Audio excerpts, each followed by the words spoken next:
Hey guys, thanks for coming back to the Tkacs channel. I'm gonna be honest with you, this is gonna be a silly long video for just talking about a couple of boots. I'll cut to the chase. The Tech 7 is a fantastic adventure boot. The Tech 10 is the boot to go with if safety and protection is your ultimate goal. This is Christina's second set of Tech 10s. She bought her first set at a dealership, worn for almost 10 years, and then bought this set from Atomic Moto. This is my third set of Tech 7s. The first set I bought back in the late 2000s, and then I bought another set when they went to the new style, and this is my third set, which is the Tech 7 Enduro. There's really 4 good reasons why the Tech 7 is a boot that I still recommend to riders who are looking for an upgraded adventure boot, and why I'm calling it an adventure boot even though it falls into that enduro category. It has one Achilles heel that keeps this boot from being the choice I use when I'm doing something really silly or if I'm doing dirt bike riding. And I have used this as a dirt bike boot and with some penalty. So the 4 reasons why this is such a popular adventure boot: 1, it's pretty cost effective. It's not cheap, but it's not a crazy expensive boot. You get a lot of boot for the price. That makes it very appealing, which is another reason why I recommend it to people, certainly over the lower entry-level boots of the Tech 3 and the Tech 5s. So I do like the Tech 7 for that. Also, it's a comfortable boot for walking. It's got 2 things going for it. 1, it has a fair bit of flex in the sole of the boot, which makes it more comfortable. And also in the ball of the foot here, it has cleats, which give you pretty decent traction if you're hiking, walking, trying to pick up your bike or get out of trouble, which is why Alpinestars did this, because it's the Tech 7 Enduro. The other factor that's really important to a lot of riders is that it's a waterproof boot. This has the Dry Star in it, and that Dry Star liner is a lot like the Gore-Tex liner. So it's a breathable, waterproof liner. It does a pretty good job. Obviously, if you're gonna be standing in water for a long period of time, you're gonna end up getting water through. But for normal riding, it does a pretty darn good job of keeping you in a dry condition. The Tech 10s, on the other hand, have no flexibility for walking. It has a completely flat sole, and there is almost no movement in the upper shank. As I mentioned already, this is a no compromise, protect the rider first type of boot. But it is still a good option, and there's a reason why Christina uses this as her adventure boot. Fit on these boots are pretty standard. They're not really narrow. They're not a wide foot. They're kind of in the middle. I wear an 11.5D in a US size, and these fit pretty comfortable. They're not going to break in a lot. You do want them to fit pretty good when you first put your foot into it. It's not a leather boot, and it's got a lot of reinforcement around it, which keeps the form and shape long term, which is great for protection, but it better fit once you start off. The upper part of the boot has a fair bit of space because it is designed as a dirt bike boot. The initial thought is that you'll be wearing armor against your leg and that your pants and armor will go inside the boot. That makes it a little more challenging if your adventure gear is not really large at the bottom.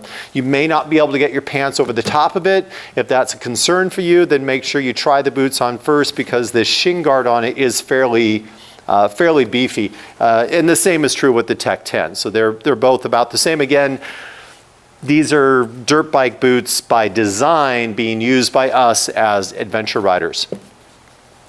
The flexibility in the ankle on this, there's a hinge point right about here. There's some elastic stretch in the back. There's a fair bit of movement. They do break in. They do become more comfortable if you spend enough time in them. They really don't feel like you're, even in the original, I did a lot of walking down to Mexico in these boots, and I've spent a lot of time in them.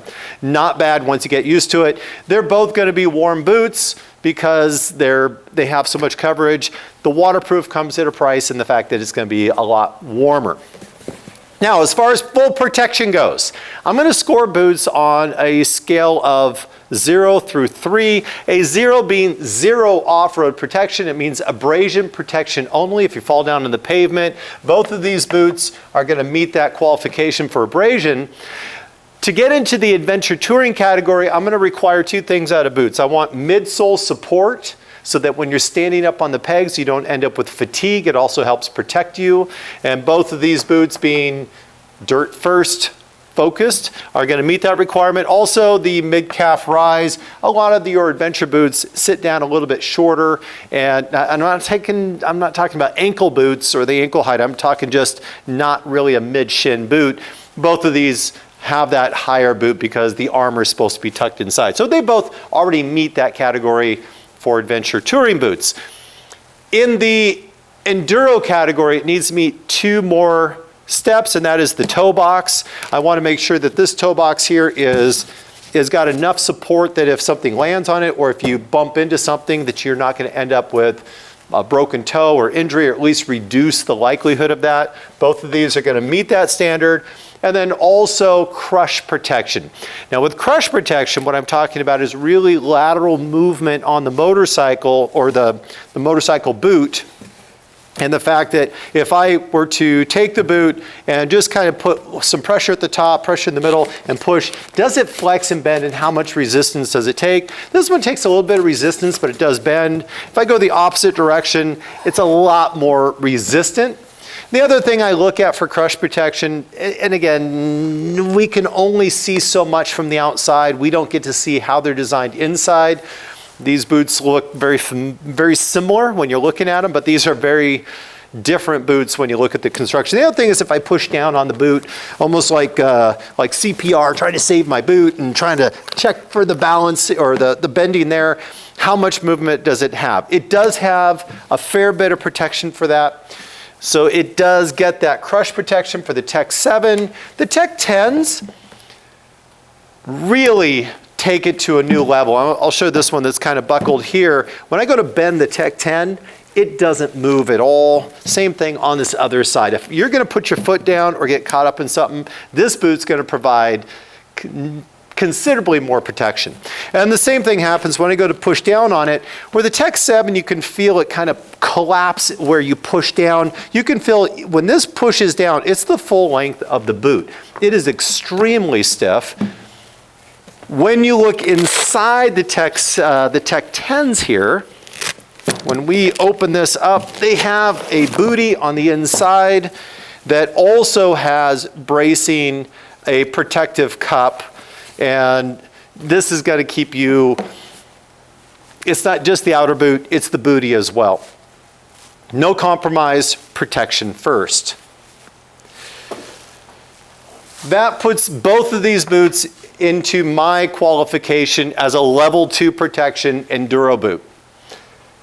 This is where they split. This remains in the enduro boot category. This moves into the motocross category. And it's this next one that really gets it in trouble. The Tkacs 10 gets a check mark. The Tkacs 7 does not. And this is hyperflexion. When you think about hyperflexion, it's the impact on the front of the boot. If you hit something, and this happened to me when I was riding along a trail and I caught a stump that was hidden behind some grass and hit the toe square into it. And with the Tkacs 7, it allows your foot to bend back. And you can break all your toes there. Luckily, I did not, but I thought I did. And I've actually had a couple of trail injuries wearing the Tkacs 7s. All of them have been related to this hyperflexion consideration. So these are relegated to adventure riding, fairly casual ride for me, as opposed to really hardcore serious stuff. Makes it great for walking, does not make it so good for protection. To give you a comparison, not even looking at the Tkacs 10, but here's an adventure boot that has no upper protection whatsoever, no tongue protection or toe protection. But when I go to bend this boot, it doesn't bend at all. And this is an adventure touring boot. This offers more hyperflexion protection, try to say that 3 times fast, than the Tkacs 7 does. The Tkacs 10, it's just like walking on a board. This is so stiff, and because it has a smooth sole, it means you can move around on the foot pegs a lot, but again, it's not gonna move at all. Protection first. The torsional rotation, both of these boots are going to meet that requirement. Torsional rotation, which is for me the qualification, if you have all of these, is the level 3 protection, or you're going to miss something along the way. You're going to end up at a level 2. Torsional protection is just when your foot lands on the ground and your body continues to twist, do you end up with a spiral break or break that lower leg, the tib, fib, or ankles. The Tkacs 7 meets that requirement. The way they do that is by running a 4-buckle system on the boot. That 4 buckles means that you can clamp that boot down around your leg tight so that when you land, it allows that flex and protection there. This is typical of boots that meet that torsional rotation protection. The exception is the Tkacs 10. Pretty much I can guarantee you, if you have a boot with 3 buckles, this being one of the rare examples where that's not the case, if it only has 3 buckles, you're not going to have that protection. If you get up to 4, then you start going, how tall is the boot? How well does it clamp down? How well is it to protect you? This is also important that when you're wearing the Tkacs 7, you have to have this boot clamped down tight against your leg. If it's loose, so you're more comfortable, or you loosen it up so you get more airflow, you're removing the boot's ability to protect you. It has to be clamped down tight. The Tkacs 10 is the 3-buckle system. I've mentioned this in other videos. I'll probably bring it up again, but I'm really impressed with this.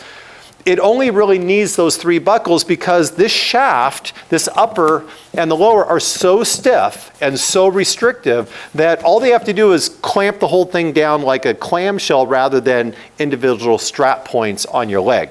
3-buckle system, but definitely meets, and even with only 3 buckles, does a better job than the Tkacs 7 for that torsional rotation. I'm not going to tell you that one of these boots is better than the other unless you're going to tell me which one protects me more. Well, the Tkacs 10. Which one's going to be more comfortable for walking around in and doing travel in? Well, the Tkacs 7. But they're both going to be relatively easy to adapt to when you're riding. The Tkacs 10 does have a narrow or a very shallow toe box here, which makes it a lot easier when you're on an adventure bike to be able to shift on it, to be able to use the brakes. That's a nice thing. And honestly, the Tkacs 7 is still going to be stiff enough. You're not going to be moving it around like a street boot anyways. You're going to have to adjust the levers or the shifter on your bike. You're going to have to be able to modify your shifting technique to adapt to the fact that you have a very stiff, very protective boot. But that thin toe makes a huge difference on your ability to shift and be comfortable on the street. That's what it boils down to, guys. Thanks for watching the channel. I hope this helped out. If you're considering one of the Alpinestars boots, these boots are boots I purchased personally. Christina bought 2 pair, I've bought 3 pair. This is not a sponsored channel other than those of you who support me on Patreon, and I plan on keeping it that way. So thanks for watching the channel. If you have any other questions about these 2 boots specifically, by all means, leave some comments below, and I try to make sure I stay up on those. Talk to you guys later. Take care.